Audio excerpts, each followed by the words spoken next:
안녕하세요, 달감독입니다. 오늘 초대 손님은 바로 이분입니다.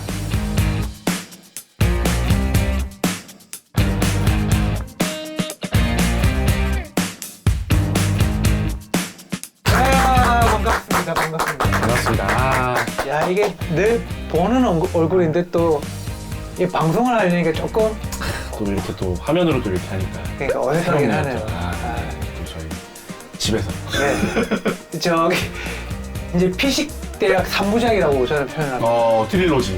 트릴로지. 3부작 중에 마지막 편, 그 대미를 장식해줄 이 피식대학의 브레인 정재영 씨 모셨습니다. 반갑습니다. 안녕하세요. 진짜 정재영 씨는 절대 중간을 둘 생각 없었어요. 처음 아니면 끝이다. 왜? 뭔가 존재감이 시작을 하거나 마무리를 해줘야 될 것 같아요. 이게 영화 같은 거 보면 항상 트릴로지에서는 두 번째 작품이 제일 흥하는. 자, 오늘 뭐 이제 재영 씨한테 이제 제가 책을 한 권 뭐 그냥 살면서 재밌게 봤던 뭐 기억에 남는 책을 한 권 들고 와주십사 부탁을 드렸는데 네. 오늘 들고 오신 책은 어떤 책이십니까? 사실은 두 책 중에 고민을 했는데 비슷한 시기에 읽었던 비슷한 주제의 두 가지 책입니다. 근데 뭐냐면 하나는 설득의 심리학이었고 또 하나는 오늘 가져온 카네기의 인간관계론이라는 책입니다. 이 책인데 사실 그때 이제 제가 20살 초반부터 아마 군대 가서 카네기 인간관계론 같은 경우에는 군대 가서 읽은 책이거든요. 군대에 있는 도서 중에? 네, 군대에 있는 도서 중에 읽은 그 순간부터 약간 스토리가 있습니다. 네. 그 어떤 스토리가 있나요? 제가 군대 갔을 때가 지금처럼 신종플루가 유행이었어요.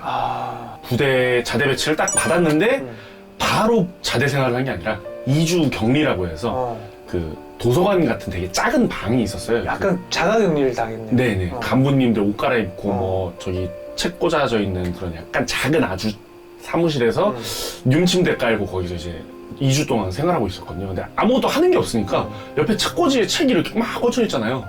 근데 거기에 이 책이 있었어요. 그래서 정말 그냥 군대 왔으니까 열심히 살아보자라는 생각으로 그 남는 시간 괜히 멍 때리지 말고 운동하고 책 읽자라고 해서 이거를 읽고 있었는데 선임이 그걸 보더니 너 빠져가지고 지금 이등병이 지금 책 읽었냐 여기서 지금 격리하라 그랬지 누가 너 보고 여기서 유유자적 시간 보내라고 했냐고. 그러면 이거는 군대 나와서 다시 산 책이네요?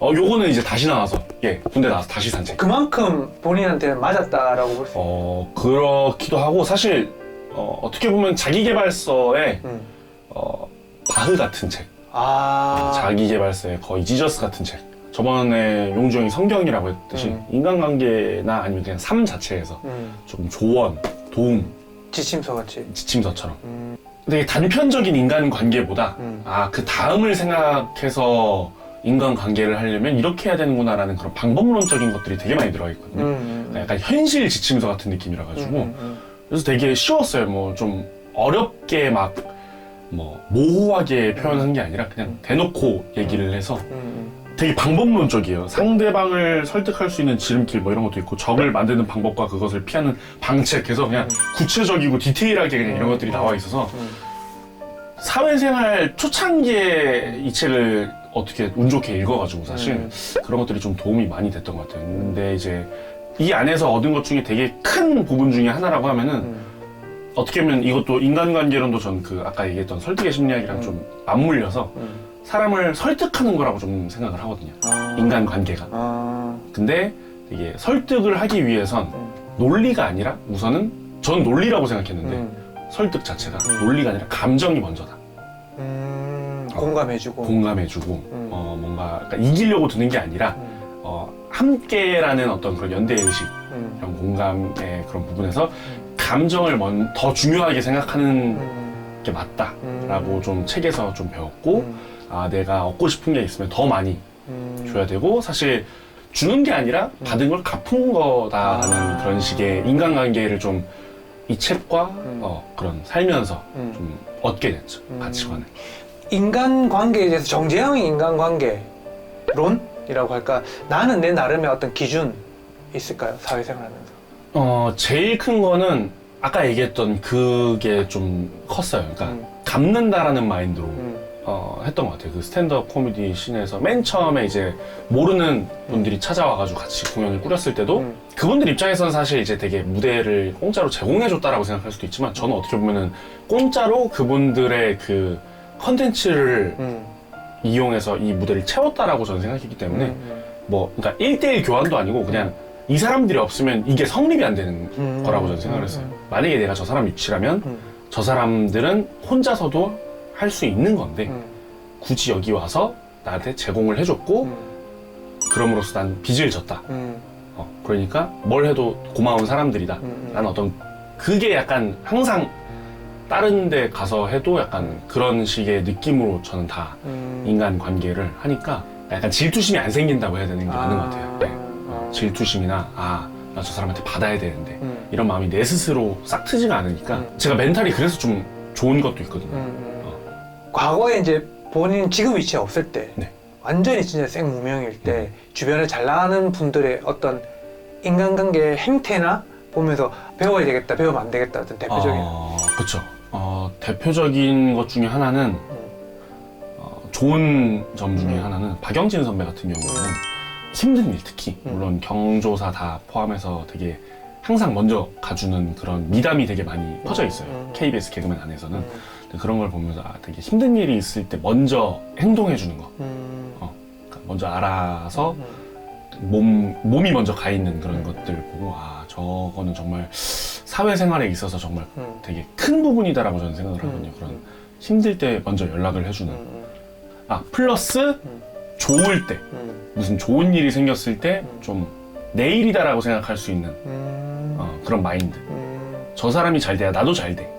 라고 생각할 수 있는 그런 마인드. 물론 되게 경쟁 사회라 가지고 사실은 그렇게 생각하기가 쉽진 않은데 그리고 저는 코미디를 생각할 때 사실 개개인으로 생각하고 싶지가 않은 부분이 있어요. 제가 요즘 되게 많이 생각하고 있는 게 나는 목표가 뭘까에 대해서 그러니까 되게 두루뭉술한 그런 뭐 평생 코미디를 해야지 이런 거 말고 지금 내 포지션에서 과연 내 목표가 뭘까라고 생각해 보면은 코미디라는 산업을 만들고 싶다라는 그런 목표가 좀 점점 구체화되고 있거든요. 그러니까 지금 시장이 없다 보니까 코미디라는 산업을 만듦에 있어서 지금 제 위치가 어느 정도는 아직은 되게 미약하지만 영향력을 펼칠 수 있는 어떤 그런 되게 작은 미랄 같은 그런 위치는 맞는 것 같아서 할 수 있는 위치인 것 같아서 저런 사람들이 잘 됐을 때 내가 원하고자 하는 그 목표와 되게 맞닿아 있는 게 아닌가 싶어서 저는 되게 그런 선배들이 막 남들 이렇게 잘 됐을 때 축하해주고 하는 거에 있어서 뭐 그분들은 어떤 식으로 축하해주는지는 모르겠지만 저는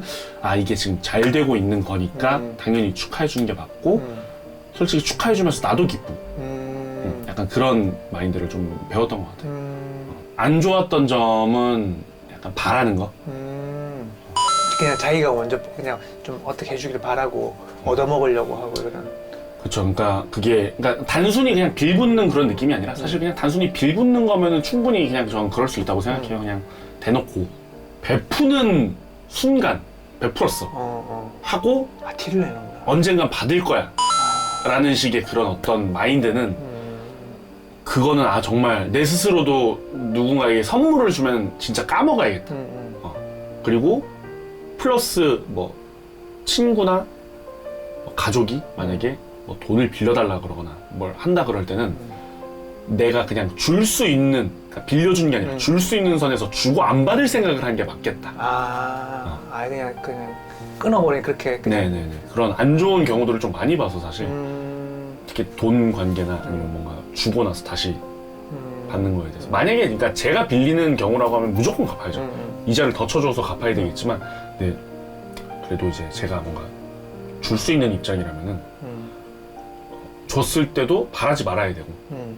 가정을 한번 해볼게요. 아까 코미디 산업을 이제 만들어 가고 싶다고 했잖아요. 그 이제 씬을 본격적으로 만들어 가고 싶다고 했는데 그렇게 되면 이제 아무래도 재영 씨를 필두로 사업이 꾸려지고 지금보다 더 많은 사람들이 모이게 되고 그렇게 되면은 자기 필요할 때만 오는 후배들이 생길 가능성도 없지 않아 있을 것 같은데 그런 경우에 만약에 어디까지 봐줄 수 있습니까? 그러니까 그거는 사실 저와의 문제라기보다는 그거는 그러니까 어떻게 보면 되게 예를 드신 경우는 스탠드업 코미디 공연 안에서의 어떤 문제일 수도 있을 거라는 저는 생각을 하는데 그건 저와 그 사람의 문제라기보다는 이 같이 하는 코미디언들 같이 하는 코미디언들이 이 사람을 어떻게 생각하느냐에 따른 문제인 것 같아요. 그런 식의 인간관계를 함께 이 씬을 꾸려가는 사람들과 함께 공론화해가지고 결정을 해야 될 문제인 것 같다. 네, 그러니까 이게 모두 다 사람이 하는 일인지라 대화를 하고 하다 보면은 그렇게 되고 그 해결이 되고 대화로 해결이 안 된다면 사실 좀 저는 강경하게 나갈 수는 있을 것 같아요. 일단 저 같은 경우 그냥 제 스타일 같은 경우는 좀 그런 것 같아요. 그냥 그래 그럴 수도 있겠구나 그냥 약간 이런 느낌. 그러면 인간관계와는 별도로 제가 갑자기 궁금한 게 어떻게 해야 산업이 좀 커질 것 같으세요? 그러니까 그거를 진짜 고민을 많이 하고 있어요, 사실. 그러니까 수익 구조인데 시스템이라는 건 결국 어떻게 수익이 나느냐.